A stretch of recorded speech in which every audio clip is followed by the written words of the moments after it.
Stuart Little 2. Edition Stuart finds a friend. When Stuart was very young, he lived in an orphanage. One day, the Littles came to visit. They wanted another child. Mr. and Mrs. Little chose Stuart. Now, Stuart was part of a loving family. Stuart had a new brother named George. Together, they won a boat race, played soccer, and worked on George's model plane. Stuart had a baby sister too. Her name was Martha.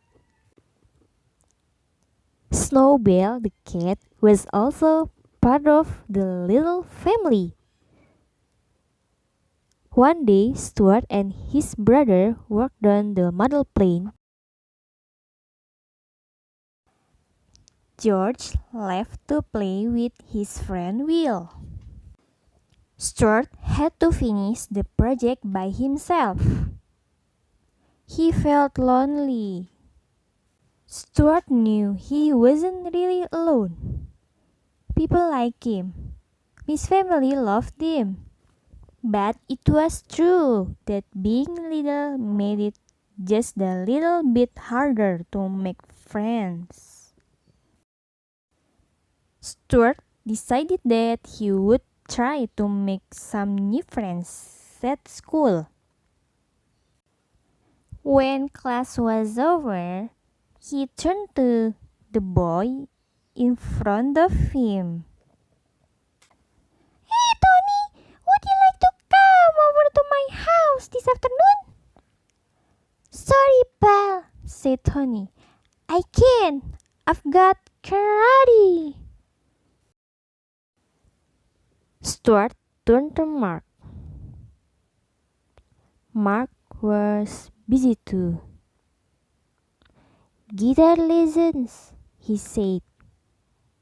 Stuart approached the boy, picking gum from under his desk.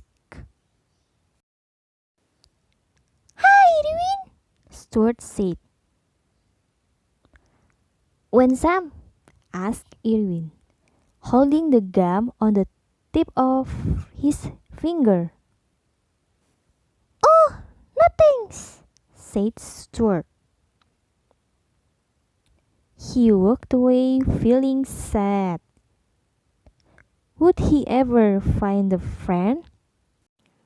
Stuart hopped into his red car and drove until he saw George. George said, "I'm going over to Will's house to play basketball." "Can I come?" Stuart asked. "He didn't exactly invite you," said George. This made Stuart feel even worse. Stuart had no one to play with after school. He just wanted a friend of his own. Stuart started to drive home. Suddenly, he heard a loud squawk.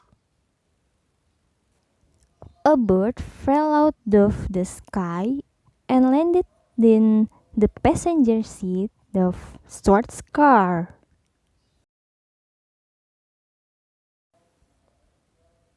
All Stuart could say was, "Oh my!"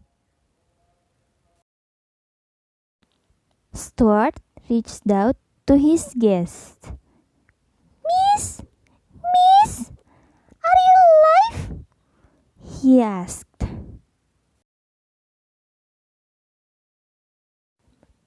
The bird didn't answer. Stuart listened for a heartbeat. "She's alive!" Stuart said. Stuart stepped on the gas pedal and sped off.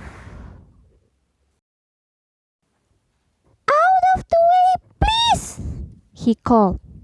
Injured bird coming through! Stuart zigged and zagged. What's going on? Where am I?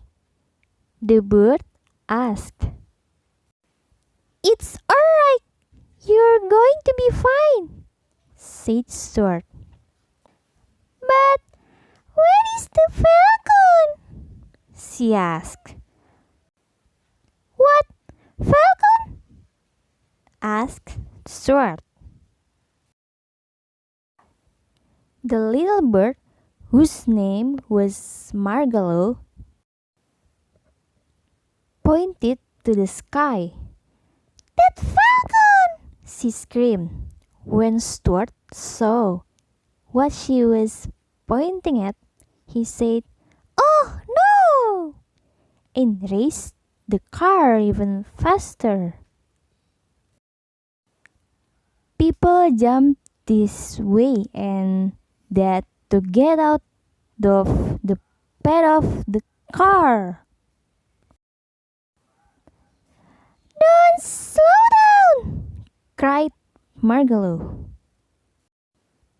The little bird shouted at the falcon. Eat my feathers, you vile buzzard! This falcon is already pretty mad, thought Stuart. Should we be calling him names too? Stuart's car skidded around the corner. He spotted the perfect hiding place. Stuart drove his car into a long pipe. Stuart and Margallo hid. The falcon landed. He didn't see them. Finally, he flew away. The little bird watched the falcon leave. Nice going, friend, she said to Stuart. Friend? Repeated Stuart. He smiled. Stuart had a feeling that he had made a new friend.